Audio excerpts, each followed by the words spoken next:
Hi, everybody. It's Miss Shelley here. I'm here to help you today to be able to pick some of your courses for next year's registration. So we're excited to start thinking about next year. And so we wanted to provide you with as much information as we possibly can so that you can select the courses that are going to set you up for your best success. We know that Westwood is a school full of wonderful students and fantastic staff. And so we want to help you reach your ultimate goals. And so that begins with the path starting with when credits are created in grade 10. So we're going to go through all that. We're going to go through your course selection, which path to take in each one of the core courses. We're going to look at options. We're going to look at graduation requirements and how to do this through Power School. So here we go.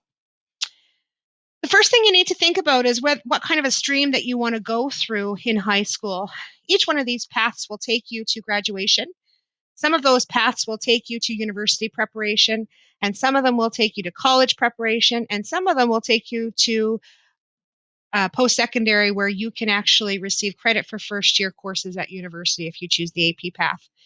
So what we're going to do is we're going to look specifically at the streams and how they reach from grade 10 to grade 12 and show you what you need to have as a prerequisite mark moving forward to each level, but also show you how you can move levels if you choose to do so. So let's take the example of a student finishing grade 9, going into grade 10, and they have a mark of 50% exactly. That's this mark right here. If they have a mark of 50% exactly, they should enroll in English 10-2. That's a stream that allow you to take a 20-2 in grade 11 and an English 30-2 in grade 12. It will meet graduation requirements and it will meet the requirements for some programs for post-secondary after high school. These are the recommendations that we make for you to go into the specific stream. If you are a person who received about a 65 or higher, we would recommend that you take the academic stream English, so English 10-1 for grade 10.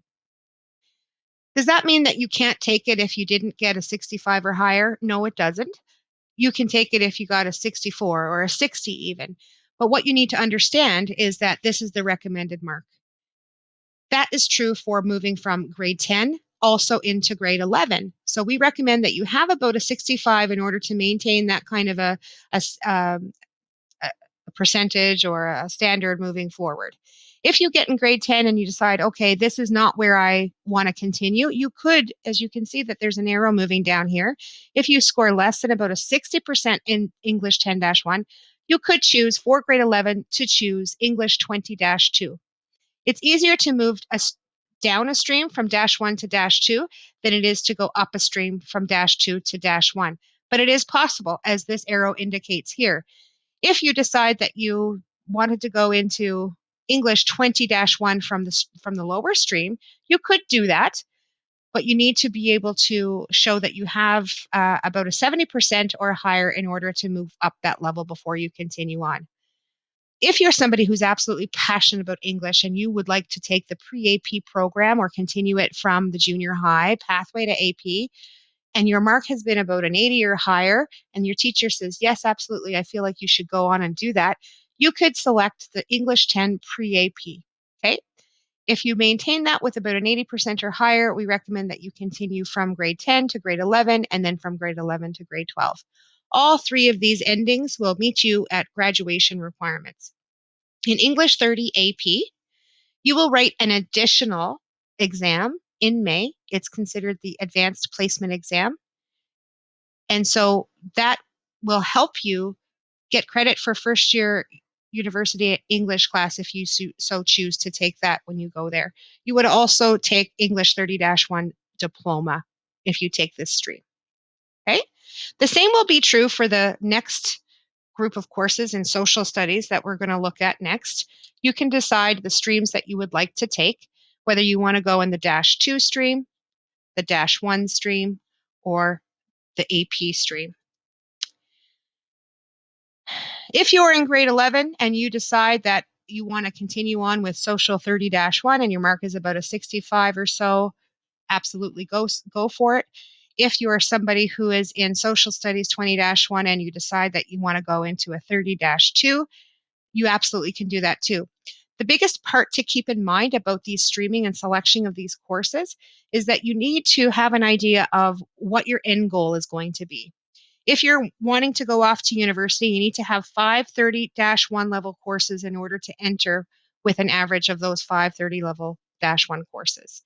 So social studies 30-2 may actually apply for some university courses, but not all. English 30-1 is a must for every single university entrance. Okay. So use these guidelines in terms of what course to pick at the next level. You may not go from social studies 10-2 to 20-1. There's no arrow going there. So just be aware of that, please.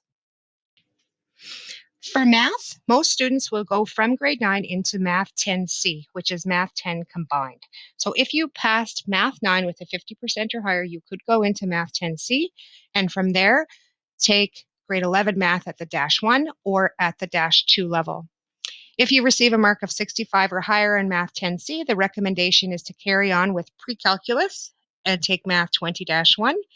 If your mark was between 50 and 60 about, we recommend that you take the University Foundations -2 stream, which continues on into the 30-2 level. There is also a workplace math that if you were not as successful as you wish to be in Math 9 to go into to meet high school graduation requirements, 10-3, 20-3, and 30-3. The difference is that there is no diploma at the 30-3 level. There is also a diploma exam for Math 30-2 that you would be writing at the end of that course in grade 12. If you choose to take the -1 route, you could do so for the pre-calculus. If you have a prerequisite mark, that's what we call the previous course, a prerequisite mark of 65%, moving into pre-calculus or Math 30-1 for grade 12, and then calculus 31 is an option for some students who wish to take it as a university prep course. Calculus is not required for university for all programs. It is required for engineering, and it is applicable to science classes or to science programs. But again, it will depend completely on the program that you're applying to and the school that you're applying to in terms of what the prerequisites are to get into university. There will be 5-1 kinds of courses that are required. It just depends on which order or which ones according to the program. There is no diploma for calculus. Normally what students do is they'll take calculus in semester 2 of grade 12 after they've completed Math 30-1 first in first semester. If you're somebody who loves math and you want to, express your math passion, you could take pre-AP in grade 10 if you've had a mark of 80% or higher in grade 9, and then continue to pre-calculus or Math 20 pre-AP in grade 11. In grade 11, you would take both Math 20 pre-AP and Math 30 pre-AP. 20 is taken in first semester and 30 is taken in second semester in grade 11. You would write the Math 30 diploma in grade 11. Then if you wish to continue on into Calculus AP for grade 12, you should have a mark of about 80% or higher to continue on with that. Again, there is no diploma exam for calculus, but there would be an AP exam for both Math 30 and calculus. Okay. There is also the option for students who have knowledge and employability interest in to take Math 10-4 and 20-4. If you were thinking about taking knowledge and employability level courses, you would need to have a conversation with a student services counselor. The science courses are much like math in that they don't start to stream more until after grade 10. So Science 10 is considered a combined sort of ideal course, much like Math 10C would be. So if you pass if you pass Science 9 with a 50% or higher, you may enter into Science 10 for grade 10. From there, from grade 10 to grade 11, you then get to break out into various different disciplines within science. You could choose to take a course specifically in biology, specifically in physics or chemistry. There is also a Science 20 academic course. I want you to know that it is applicable to continue on this stream to take it for university entrance.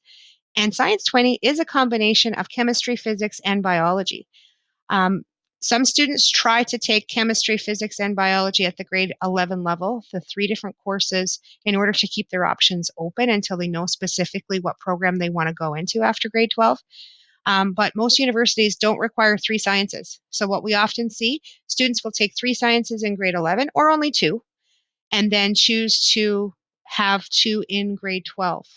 So reducing from three to two in grade 12. Keep in mind, Science 20 is a viable option as well for an academic science. If you were not as successful in Science 9 as you wish to be, you will go into Science 14 from a mark of 50% or under from Science 9. From there, you could continue on to Science 24, which is a grade 11 science.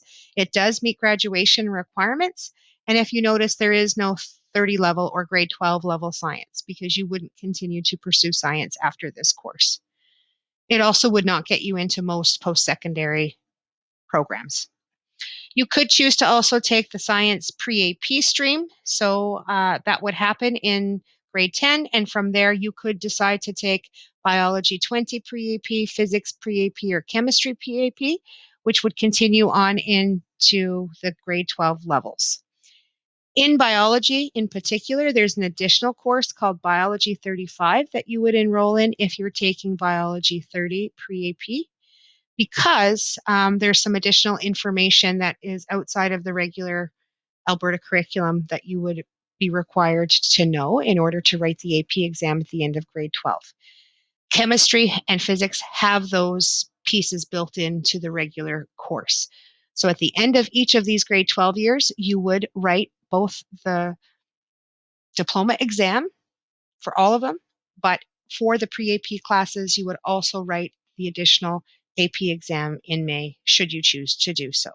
Some students will choose to take one AP exam, or excuse me, one AP course in grade 11 and then maybe not AP for the others.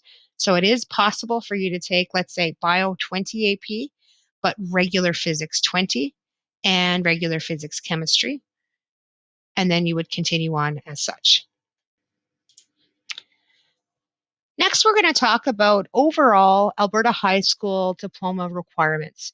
So what we just went through was a step-by-step process to try and help you understand a little better the different paths to take from grade 10, 11, and 12. Now I want to highlight for you the overall big picture of what it is that a high school diploma requirement looks like. So by the time you get a graduation diploma, you need to have had 15 credits in English. That means 5 credits from grade 10, 5 credits from grade 11, and 5 credits from grade 12. Each course is worth 5 credits each, generally. There are some exceptions, but each academic course for the most part is 5 credits. So if you take 10-1, 20-1, and 30-1, there you have your 15 credits. Those are required in order to meet a high school diploma. You could have 10-1, 20-1, and 30-2. That would also meet that requirement, or 10-2, 20-2, and 30-2.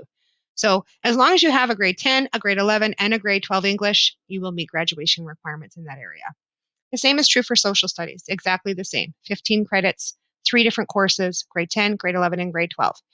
You need to also know, though, that you can't skip courses. So you need to complete 10 before you can do 20, and you need to complete 20 before you can do 30.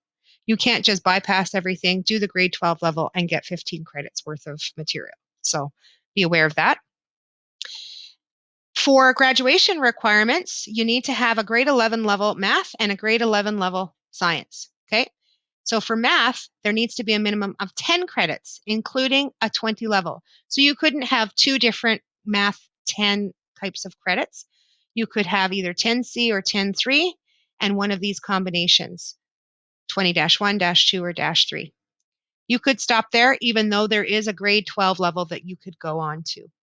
Same is true for science. You need to have a minimum of 10 credits or 2 courses, and it needs to include at least 1 grade 11 course. So you take science 10 or 14, and then continue on into science 20, bio 20, chem 20, physics 20, or Science 24.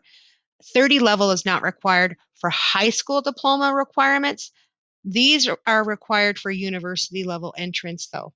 I want to reiterate that back here as well for social studies and English. English for sure. Every single university program requires English at the 30-1 level. Some of them require it for social studies, but some of them don't. Okay. What you do need to have for university is different than a basic high school diploma requirement. In order to graduate from a school in Alberta, you need to have completed a grade 11 course called COM, which stands for Career and Life Management. It's considered a 3-credit course, and there's a variety of ways from which you can take it. If you take it in the regular classroom, we add 2 additional CTS modules to that time frame so that you still come out of that course block of time with 5 credits and you meet graduation requirements with it. There is not a prerequisite to this course, but you take it in grade 11. It's a grade 11 course. Physical Education 10 is also considered a high school diploma requirement. There is different versions. You could actually have a 3-credit phys ed course. We don't usually offer them, however. So if for some reason you do not complete Physical Education 10 in grade 10, you will have to take it in grade 11. You will not be able to graduate without having taken it, and it's not something that we can bypass. In addition to that, you need to have a minimum of 10 credits in any combination of the following. And so rather than list them all out, what I'm going to sum them up as is saying they're basically CTS type of credits, career and technology type of credits. So usually that falls under options. So anything dealing with foods, fashion, info pro, interior design, mechanics, welding, any of those kinds of things, woods, photography, fine arts, second languages, locally developed courses can also fall into that. And so, well, usually that's your options. You need to have at least 2 throughout high school. This is not 2 per year. This is in total of 2 courses or 10 credits. Often these are 1-credit courses or 1-credit modules. You need to have a sum of 10 in order to meet graduation requirements. You also need to have a minimum of 10 additional credits at the grade 12 or the 30 level. Okay.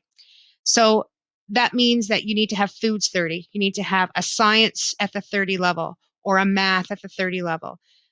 In all reality, you need to have an English at the 30 level, a social at the 30 level, plus an additional 2 courses. That could be work experience. That could be rap. That could be, as I said, an option, foods or music or art, any of those types of things. But you need to have a total of 20 credits or 4 courses at the grade 12 level in order to meet high school diploma requirements for Alberta.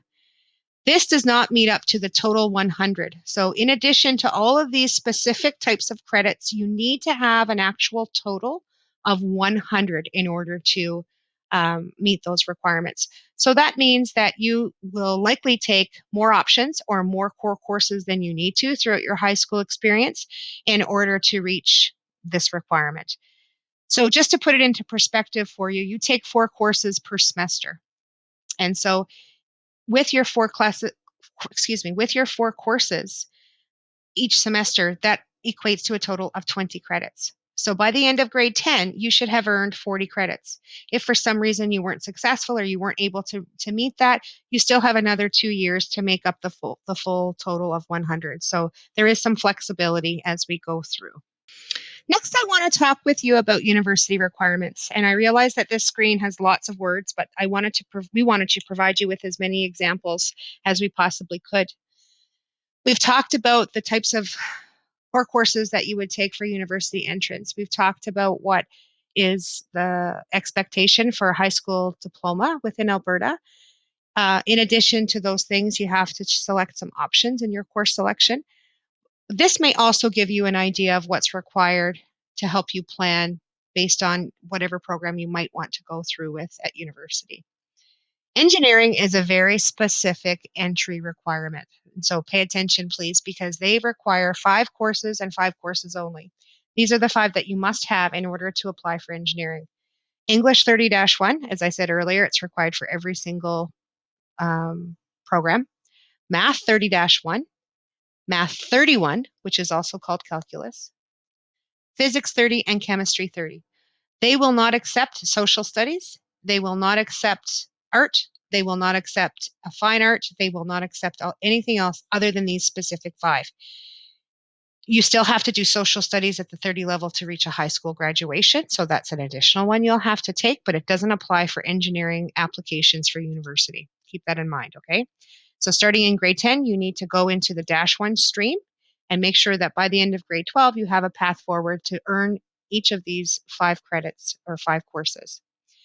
With the Faculty of Science and anything pre-professional. So if you want to go into pre-med, pre-pharmacy, pre-dentistry, etc., this is usually what's required: English 30, math 30, and 3 sciences: bio, physics, and chemistry. If you want to go into the Faculty of Science, in particular, not pre-med, so just regular Faculty of Science, they're asking for English, math 30-1, and at least 2 sciences at the 30 level specific to the area of interest, okay? So if you're going into medicine, or if you're going into something to do with research with medicine, then obviously biology would be required, probably chemistry as well. They would also require that you have a 5th course, but usually that program will recommend what course they want. So again, it's a matter of looking at the university and the program that you're going into. This is just an idea to give you some specifics that is some very general information. Faculty of Arts requires that you have English 30-1 plus any from the above 4 choices, so any of the other sciences or math. Social studies often is also applicable, or it could also be a fine art, depends on what program. Faculty of Education is the same thing, English 30-1 plus any of the other choices to make up a total of 5 university or -1 stream courses. Faculty of Agriculture, Life and Environmental Sciences will ask for English 30-1, Bio 30, Chemistry 30, Math 30-1, and then one more from any other category. Faculty of Nursing has English 30-1, Bio 30, Chemistry or Science 30. And remember that I did say that Science 30 is still an academic course and could take place for university entrance. Math 30-1, 30-2, or Math 31. Okay, so Math 31 is calculus. Usually you don't take calculus till you've completed Math 31. Perhaps you did Math 31 and your calculus mark was better, so you choose to present with calculus instead of Math 30. You get to decide what they are if you have options. Faculty of Business requires that you absolutely have English and math, okay, plus 3 other specific things. You don't get to go directly into a particular faculty right from high school. You have to go into general science, or you have to go into general arts, or whatever the case may be, and then go into the faculty, usually in 3rd year. Sometimes it happens in very extreme circumstances in 2nd year university. But when you go into the regular program, it's considered an undergraduate program. And then after you're there, they use those marks as prerequisites to get into the faculty. Some post-secondary institutions require a year of general arts or sciences prior to applying to even things like business or education or specialized programs. The bottom line here is that there will need to be 5 30-1 type courses required. English is one of them, plus 4 others.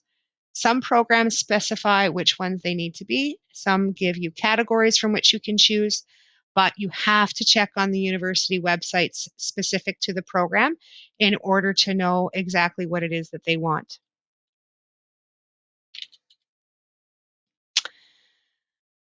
Here is a list of things that we can speak to you about also regarding some of the requirements for college level programs as well as some apprenticeships. So if you want to be an instrument tech, you need to have physics and chemistry and math 30-3. If you want to do welding, you can take English 30-2, math 30-3. Math 30-3 does not have a diploma, by the way. And then you need a science at the grade 11 level. So whenever we see anything connected with 10, it means grade 10. Anything connected with 20, it means grade 11. Anything connected with 30, it means grade 12. So under the welder apprenticeship, you don't need to have a 30 level science, just a 20 level. Heavy equipment technician, which is a mechanic, English 30-2, math 30-3, science, chem, physics at the 30 level. They all have differing prerequisites. An electrician requires that you have English 30-2, math 30-3, science, chemistry, or physics at the 30 level. Some other types of programs that are college level entry are a practical nursing program. You need to have a minimum of 70% in English, 30-2, a 60% in biology, 30, and a 60 in math, 20-2. So that's the grade 11 level. You want to do paramedic, English 30-2, bio 30, math 20-2. Educational assistant requires a high school diploma with at least a 65 in English at the 30-2 level. Power engineering is another one that we get a lot of questions about, so we decided to include it here. You need to have a high school diploma, and you need to have at least math 20-2, physics 20, and English 20-1. I want you to also understand that these are the minimum requirements. What happens is when you apply to university, there is still a competition level. So they may say that you only need to have high school diploma and math 20, but if somebody applies with math 30-2 and their mark is better, they're going to take that into consideration. So the more things that you achieve in high school to help better your competitive rate, the better off you're going to be. You still need to really try hard, because if there's 20 applicants for 10 positions, they're going to go through the list based on order of best candidates according to marks. At the bottom, I want to highlight two things for you here. There's a website called Alice. I want you to go to alice.alberta.ca. Many of you have already gone there through various different conversations you've had with counselors or through your comm course, or you've learned about it through someplace. It will give you lots of information and connections about what's available um, out there for universities, or what's required for various different apprenticeships or other types of things. It's a very valuable resource when trying to plan for your academic future. You can always ask student services. Our counselors are very helpful in trying to make sure that they set you up in the best possible way for your history or for your situation here at Westwood. We want to make sure that you have the best possible experience. So if you're somebody who really wants to take all academic courses, but you absolutely love guitar, we're going to do what we can to help accommodate that for you. Or if you like foods or whatever the case may be. When you're making these selections, I want you to keep an open mind. I want you to keep an open mind about, maybe you didn't really think that you'd like fashion, so you didn't want to take it. But this is the time, this is the opportunity for you to learn something new, go outside of your comfort zone, maybe take that mechanics class, learn how to change a tire, or learn about coding. Figure out what it is that you like about art, and you might be able to take something specifically with digital design, or maybe you don't like high impact sports, but you certainly like yoga. So there's lots of opportunity for you to explore new things that you might not do otherwise. So I encourage you to absolutely do that when you're making your course selection. This is something to keep in mind as you're deciding how many courses to take. Here are some guidelines. If you're in grade 10 and grade 11, you have to take 8 courses. Okay, you absolutely have to take 8 courses. There's no spares allowed. You do get a spare in grade 12 if you're on track to graduate. Okay, if you do have you do have the option to have one spare in either semester 1 or semester 2, provided that you were on track prior to that. If you had not met all of your requirements prior to that, that would be a different situation. But please have a conversation with your counselor if you are having any questions in that area. So the next step is basically go in and make the selection. So you need to open Chrome in your internet browser on your computer. Please know that it works best with Chrome, otherwise you might have some issues. And you go to Power School. Here's the link. You go to that link and then you type in your username and password. Please make sure that you understand that they are case sensitive, okay? And don't share that password with anyone else, please. And go in and make your selections. And please keep an open mind when you're doing your options. If you're in grade 10, choose an extra couple of options so that you can get your first or second choice. Hopefully you will, but give us your third and fourth choice just in case you don't necessarily get those with the schedule the way it works. Same is true if you're in grade 11 or 12. Please make sure and give us at least 5 or 6 options so that we can help to make the best possible schedule for you next year. I want to thank you so much for taking the time to listen to our presentation today. So reach out if you have any questions. I hope this has been helpful for you. Again, if you have any questions, call the school, 780-791-1986. Speak to one of our student services counselors or speak to an administrator. We'd be happy to help answer any questions that you might have. Take care, guys. See you soon.